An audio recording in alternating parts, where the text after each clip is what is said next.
Eh bien, bonjour à toutes. Je suis ravie de vous retrouver aujourd'hui pour vous présenter, eh bien, ma vision de ce qu'est une entreprise magnétique et vous donner des clés, vous donner des premières pistes de réflexion parce que, bah oui, c'est possible, hein, de rendre son entreprise magnétique, mais ça se prépare, ça se prépare en amont, ça se prépare dans une réflexion intérieure et donc c'est vraiment tout ça que je vais vous partager. Donc, je vais prendre un petit temps pour me présenter. Donc, je suis Cécile Doué. Et donc, j'accompagne les personnes à créer et développer une entreprise qui est magnétique, c'est-à-dire une entreprise qui a du sens pour nous, avec nos valeurs, avec notre vision et qui est en lien avec notre vision, notre mission de vie. Voilà, c'est aussi une entreprise dans laquelle on va aussi s'épanouir. Hein. C'est vraiment mon objectif d'accompagner les personnes pour aller vers l'accomplissement d'elles-mêmes et leur réalisation personnelle à travers leur entreprise. Et donc pour cela, j'ai créé une méthode, ma propre méthode d'accompagnement qui s'appelle Alcove. C'est un accompagnement individuel qui est issu en fait de mon propre cheminement, parce que moi, ça fait 14 ans que j'accompagne des entrepreneurs, et en même temps, c'était aussi mon propre cheminement de trouver ce qui me fait vibrer, ce qui a du sens pour moi, quelle est ma mission d'âme. Donc, j'ai mis dans cet accompagnement tous les outils, tous les questionnements qui me semblent indispensables pour se reconnecter à soi, se reconnecter à son essence et ensuite en faire une entreprise dans laquelle on va s'épanouir et qui va être viable financièrement, qui va tenir dans la longueur. Donc c'est un accompagnement qui est constitué de cahiers sur lesquels les personnes que j'accompagne travaillent et je les complète avec des outils complémentaires comme la numérologie, le human design, le tarot de Marseille et d'autres outils de connaissance de soi. Et tout ça, ça fait un ensemble qui permet de rassembler les différentes pièces du puzzle et vraiment de mettre son entreprise, donc déjà de définir son projet d'entreprise et de le mettre sur sa rampe de lancement. Voilà, donc c'est un accompagnement qui s'adresse aussi bien à des personnes qui veulent se lancer dans l'entrepreneuriat, qui sont salariés en recherche d'emploi et qui ont un projet, une idée de projet, mais qui veulent être rassurées sur ce projet, être sûres que c'est le bon projet pour elles, ou alors des personnes qui sentent qu'elles ont quelque chose à l'intérieur, mais elles savent pas quoi. Donc on va vraiment ensemble chercher c'est quoi ce projet, qu'est-ce qui a envie d'être exprimé de soi. Ou alors ça peut aussi s'adresser cet accompagnement à des personnes qui sont déjà entrepreneurs, mais qui sentent qu'il y a besoin de tout réaligner, de remettre des fondations solides à leur entreprise. Donc moi, je suis présente sur les 2 jours de salon online et je propose des rendez-vous individuels. N'hésitez pas à passer par ma fiche en ligne pour venir réserver votre rendez-vous et dans lequel on va pouvoir parler de votre projet, de votre situation et commencer à avoir les premières pistes pour vous lancer. Voilà. Alors, il me semble important de commencer à par vous donner en fait ma définition d'une entreprise magnétique. Hein. Donc, pour moi, une entreprise magnétique, c'est une entreprise qui attire naturellement ses clients de cœur grâce à un alignement avec ce qui a du sens pour nous, avec cette fameuse mission d'âme, cette mission de vie qu'on porte en nous, à travers des offres, des prestations à haute valeur ajoutée et une communication authentique. Et c'est surtout une entreprise dans laquelle on va s'accomplir et se réaliser personnellement. Une entreprise où on va contribuer là où on a envie de contribuer. Alors n'hésitez pas à me dire là dans le chat si tout ça ce sont des notions qui vous parlent, un vocabulaire qui vous parle. Est-ce que vous êtes d'accord avec ma définition de l'entreprise magnétique? Et si pour vous, ça a du sens de relier sa mission d'âme avec la création d'une entreprise. Donc, je voudrais vous partager maintenant mon constat sur l'entrepreneuriat. Nous sommes indéniablement dans l'ère de l'entrepreneuriat. On voit bien, il y a de plus en plus de personnes qui se mettent à leur compte, qui veulent créer leur entreprise. On entend parler de vagues de démissions. Hein. Et tout ça, ça répond à cette volonté, qu'ont beaucoup de personnes d'avoir un travail qui a du sens, d'œuvrer pour, peut-être bâtir, une nouvelle société, une nouvelle façon de fonctionner entre nous, avec d'autres valeurs, hein. Et ça, c'est une super nouvelle parce que, oui, à mon sens, on a vraiment quelque chose de nouveau à construire et c'est, par toutes ces idées entrepreneuriales qu'on peut y arriver, hein. Donc, le corollaire, par contre, de cette ère de l'entrepreneuriat, c'est que comme il y a de plus en plus de personnes qui se mettent à leur compte, eh bien, la concurrence s'accroît mathématiquement. Il y a de plus en plus de personnes qui se lancent dans une activité. Il n'y a qu'à voir les activités dans l'accompagnement, le coaching, les activités tous les thérapeutes, hein, même des boutiques en ligne, des personnes qui se lancent dans des accompagnements de différentes façons, eh bien, il y a évidemment de la place pour tout le monde, moi j'en suis persuadée, mais il va falloir se démarquer, tirer son épingle du jeu sur notre marché. Moi, je vais souvent dans des réseaux professionnels, hein, d'entrepreneurs et c'est très régulièrement que je vois des personnes qui se présentent de la même manière. Je peux voir 2 sophrologues, 3 personnes qui font des soins énergétiques, 2 coachs et on ne sait pas vers qui se tourner parce que les présentations se ressemblent, le discours il est le même parce que on va se présenter à travers un outil qu'on utilise, une méthodologie, une méthode, hein. Donc, c'est pas un pilier, mais vraiment quelque chose d'important, c'est de se démarquer pour pouvoir être attractif et donner envie aux gens de venir à nous quand on se présente. Voilà. Mon deuxième constat, c'est que c'est difficile de perdurer, de se maintenir dans le temps, hein. Et c'est d'autant plus important de mettre en place ce qu'il faut pour perdurer à travers les crises qu'on est en train et les temps perturbés qu'on est en train de traverser. Encore une fois, moi hier, j'ai discuté avec une potentielle cliente qui m'a dit, ben finalement, moi j'arrête, je vais dans le salariat, je retourne dans le salariat. C'est quelqu'un qui venait de s'installer en tant que sophrologue et voilà, elle a pas trouvé les moyens de se développer suffisamment et j'en vois régulièrement des personnes qui arrêtent leur projet d'entreprise. Pourquoi? Parce qu'elles n'ont pas bâti les fondations solides. Donc pour pouvoir perdurer dans le temps, c'est vraiment d'avoir une vraie réflexion sur ses fondements, sur son pourquoi. Qu'est-ce qui fait que je crée ce projet? Qu'est-ce qui m'anime de l'intérieur? Qu'est-ce qui est important pour moi? Donc vraiment créer ces fondations solides qui vont nous permettre de se maintenir dans les périodes down également. Et enfin, le troisième constat, c'est que beaucoup de ces entrepreneurs, comme je vous le disais tout à l'heure, ont envie de contribuer, des bâtisseurs d'un nouveau monde, d'un nouveau modèle, hein. Et c'est super d'avoir ce projet-là, mais ce qui est encore mieux, c'est d'avoir de la clarté sur sa vision. Ok, je veux bâtir quelque chose de nouveau. Ok, je veux contribuer. Mais en fait, je veux contribuer à quoi? Je veux que le monde y ressemble à quoi? Et une des questions fondamentales que je vous pose maintenant, que vous pouvez vous poser pour vous-même, c'est, selon moi, à quoi doit ressembler le monde idéal? Prenez le temps de bien intégrer cette question parce que c'est pas évident. On nous la pose jamais. Moi, dans mon accompagnement, je pose des questions qu'on nous pose jamais, mais parce que c'est important de revenir à soi et de venir chercher notre propre modèle de réussite, notre propre modèle de succès qui va nous épanouir. Donc, très important d'avoir de la clarté sur sa vision, quelle est la mission de mon entreprise pour bâtir quel monde. Et donc, c'est pour ça que je transmets aujourd'hui ces 3 piliers que je vais vous présenter très rapidement, enfin très très vite maintenant. Mais avant tout, il y a quelque chose qu'il faut que vous ayez bien en tête quand vous êtes entrepreneur, c'est que les gens achètent un résultat. Prenez bien le temps, quand vous créez vos prestations, quand vous créez votre projet, quand vous créez vos offres, quelle problématique j'aide à résoudre? Parce que c'est ça que les gens vont payer. C'est pour ça qu'on va venir payer vos prestations, vos services, vos accompagnements, vos produits si vous êtes dans la vente. Hein.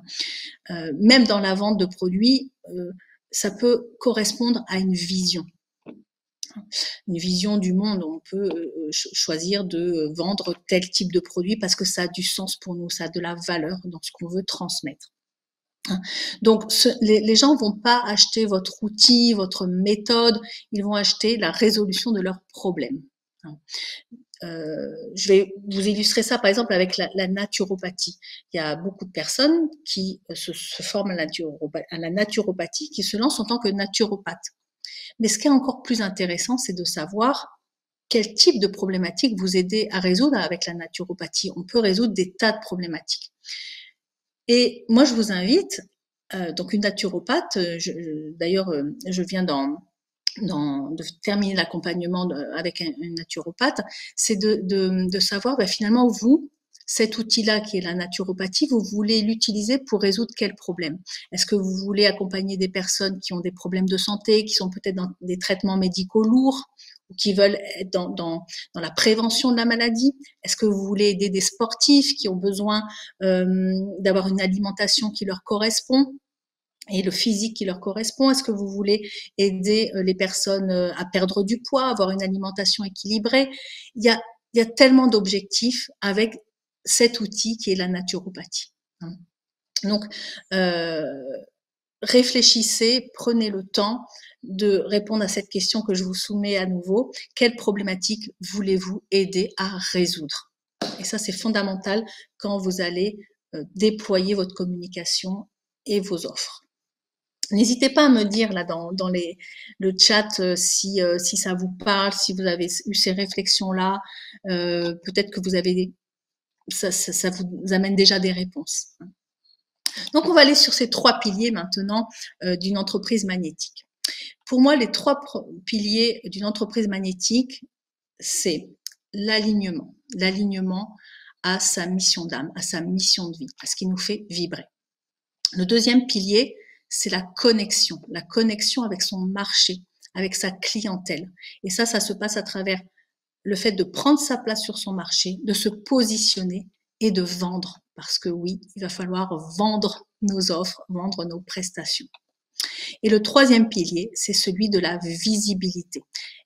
La visibilité, c'est le fait de déployer notre communication, mais l'idée que ce soit une communication qui soit authentique. Donc maintenant, je vais vous détailler ces 3 piliers et celui sur lequel je vais passer le plus de temps, c'est celui de l'alignement. Parce que l'alignement, c'est les fondements de votre entreprise, c'est votre vision, c'est votre mission, c'est ce qu'on appelle le pourquoi, le grand pourquoi, le big why. On entend parler de tous ces termes-là. Quand on est entrepreneur, si on est dans la méconnaissance de soi et de sa raison d'être, eh bien souvent, on rame à contre-courant. On peut s'ennuyer dans son activité, on peut ne pas être à la bonne place ou ne pas se sentir à la bonne place. On n'a pas assez de clients, on n'a pas assez de chiffre d'affaires, on n'arrive pas à communiquer, à trouver les bons mots pour se présenter, on n'ose pas se montrer, on a peur de se montrer, de s'affirmer dans qui on est, on ne crée pas les bonnes offres, on peut même être dans l'épuisement et le burn-out à force de ramer à lancer une activité qui finalement n'est pas alignée avec notre essence profonde. Moi, j'ai coutume de dire que l'entrepreneuriat, c'est la meilleure école de développement personnel. Pourquoi? Parce que quand on est entrepreneur, eh bien, on se paye le luxe d'être 100% libre. Donc oui, on est 100% libre, mais on est aussi 100% responsable de tout ce qu'on produit, responsable de notre emploi du temps, de l'argent qu'on fait rentrer, des clients avec qui on travaille, du fait tout simplement de faire fonctionner notre activité. Donc, on est confronté dans l'entrepreneuriat à nos peurs, à nos croyances limitantes, la peur de montrer notre vrai visage, notre rapport à l'argent, notre rapport à la vente, on va en parler tout à l'heure. Donc tout ça, ça nous confronte à nous-mêmes parce qu'on est dans cette recherche de liberté, dans la création d'une vie libre et qui nous correspond à nous-mêmes. Donc ces réflexions internes, ces réflexions intérieures, personnelles, sont fondamentales pour bâtir une entreprise pérenne. Alors, pourquoi vous devriez créer votre entreprise à partir de votre mission d'âme? Quand on cherche son projet d'entreprise, il y a 2 façons de faire. Soit on va chercher des conseils à l'extérieur, on va chercher des opportunités, on peut étudier le marché, voir où sont les opportunités, où ça peut fonctionner. Mais ces idées-là, on va les chercher à l'extérieur de nous. Et ça, c'est pas forcément aligné avec qui on est. On peut du coup être dans la frustration, dans l'insatisfaction, on peut se sentir déconnecté et notre entreprise ne va pas nous épanouir, ça va pas nous faire vibrer et ça va pas fonctionner. L'autre façon, c'est de rentrer dans un processus intérieur, en fait, mais d'émergence de notre projet. Et vous voyez, le mouvement, il est différent. Il vient de l'intérieur de nous. On vient se connecter à soi pour venir chercher ce projet qu'on porte dans nos tripes, ce projet qu'on porte dans notre ventre et qu'on a envie de concrétiser, de matérialiser. Et là, ça fait toute la différence parce que comme on est connecté à notre essence, à ce pourquoi on est là, eh bien, on va rayonner de manière naturelle. On va se sentir naturellement confiante, naturellement légitime. Il n'y a plus de problème de légitimité. Et notre entreprise va pouvoir être pérenne et se maintenir même dans les pires tempêtes. Vous pouvez avoir cette image du poussin qui est dans sa coquille.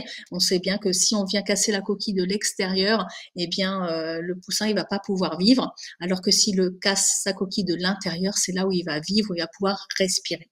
Eh bien c'est un peu ce même schéma de venir chercher la réponse de l'intérieur pour pouvoir éclore.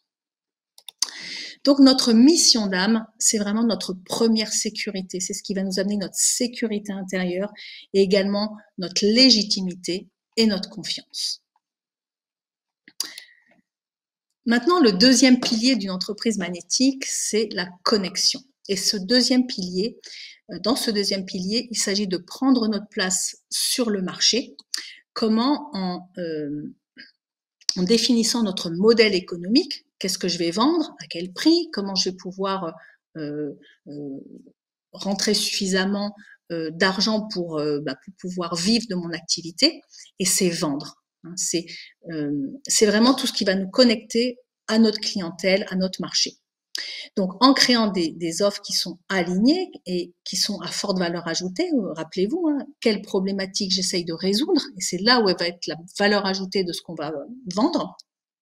C'est aussi trouver les bons mots pour se présenter, comment je vais exprimer ce que je fais, comment je vais exprimer ma mission. Et ça, moi, j'aide beaucoup à écrire ses signatures, ses phrases d'accroche, son pitch. Hein. Et c'est aussi tout ce qu'il y a de notre identité visuelle, quel logo, quelle couleur, mes photos pour me présenter. Est-ce que éventuellement je vais faire des vidéos? Donc, et il y a aussi le côté, la vente. Je vous ai dit qu'on en parlerait. Souvent, on n'aime pas ce volet commercial. On dit j'aime pas vendre ou j'aime pas me vendre. Hein. Moi, je vous invite à changer votre vision de la vente et de le voir comme une relation. La vente, c'est une relation. On peut même aller jusqu'à dire que c'est une relation d'amour. Pourquoi? Parce que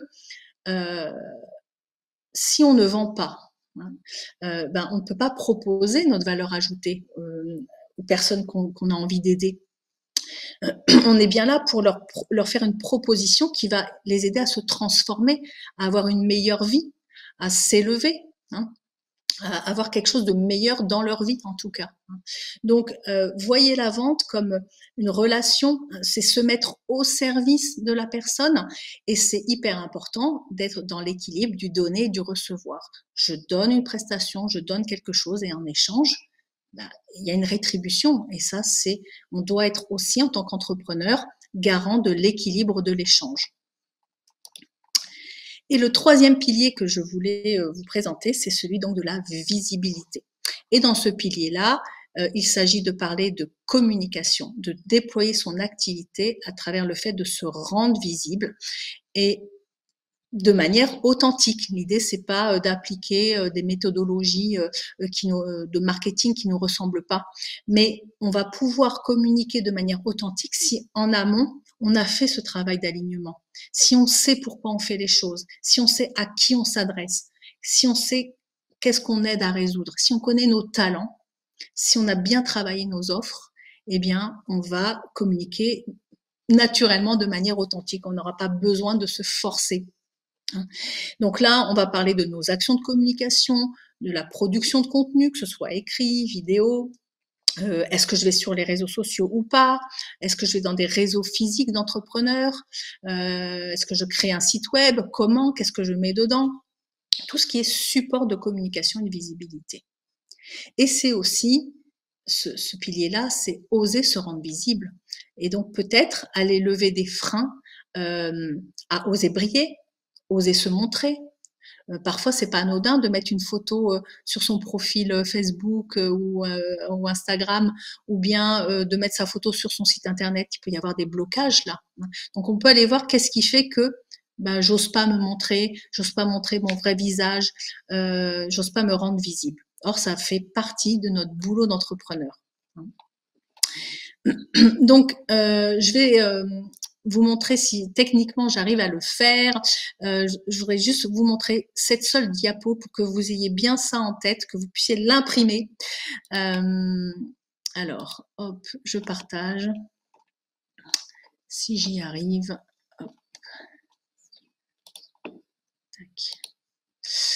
Et là, je pense que vous avez... Voilà.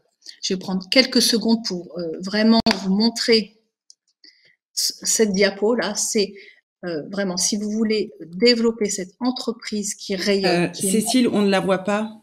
Ah, on ne voit pas. D'accord. Non, bon, c'est pour ça. Ouais, on voit rien du tout. D'accord. Bon, bah tant pis. Je suis désolée. Je sais que j'ai pas vraiment appuyé sur le bouton. Et là, je pense que c'est bon. Vous devez me voir. Oui, voilà. Là, Si vous pouvez la mettre en plein écran, c'est encore mieux. Là, je pense que c'est bon. Vous voyez là? C'est moi qui dois la rajouter. Voilà, ça y est, on bon. voit. Voilà. Donc, c'est cette diapo que je voulais vous montrer pour que ce soit bien imprimé. Souvent, un visuel, ça nous aide vraiment à ancrer. Donc, pour développer, déployer cette entreprise qui est magnétique, qui rayonne, je vous invite vraiment à travailler sur ces 3 piliers. L'alignement, votre grand pourquoi. Pourquoi je fais les choses? Qu'est-ce qui me fait vibrer? Comment je m'aligne à ma vision? La connexion, comment je connecte avec mon marché? Comment je me différencie? Quelle valeur ajoutée? Comment je vends? Qu'est-ce que je vends? Et ensuite, cette notion de visibilité. Comment je déploie ma communication authentique, sur quel support, qu'est-ce qui me correspond, comment je vais pouvoir me rendre visible avec les outils, sans me forcer en fait, avec les outils qui me correspondent. Voilà, donc n'hésitez pas à prendre en photo, à faire un screen d'écran si vous voulez. Et en tout cas, on peut toujours aussi en parler. Je peux répondre à vos questions dans le chat ou bien ensuite en rendez-vous. Donc, j'ai arrêté le partage d'écran pour terminer ma présentation. Donc là, je pense que c'est bon. Donc, la combinaison de ces 3 piliers, ça nous donne notre place, notre signature, notre contribution dans le monde. C'est vraiment ma conviction et c'est vraiment ce pourquoi j'œuvre dans ce que je fais aujourd'hui. Une entreprise magnétique, ça permet de prendre sa place dans le monde, ça nous montre de manière accessible, on le voit et on rayonne naturellement et les personnes sont naturellement attirées par nos offres. On se sent nous-mêmes naturellement légitimes, naturellement confiantes. On attire notre clientèle de cœur. Et on donne envie de travailler avec nous. Quand on fait quelque chose qui nous vibre, qu'on a trouvé les bons mots, ça change tout. Et pour terminer, retenez bien que la réussite de notre entreprise et le magnétisme de notre entreprise repose sur les 80% de l'iceberg immergé, c'est-à-dire tout le travail sur notre vision, sur notre pourquoi, sur notre mindset qui est notre état d'esprit, sur le travail qu'on fait sur nous-mêmes, sur les accompagnements les coachings, les personnes à qui on fait appel pour nous accompagner, voilà, comment on se positionne, comment on est ancré, comment on est enraciné. Ça, c'est le 80% du magnétisme de notre entreprise. Et les 20%, c'est ce qu'on va faire concrètement dans nos actions de communication, nos actions de visibilité et nos actions de vente.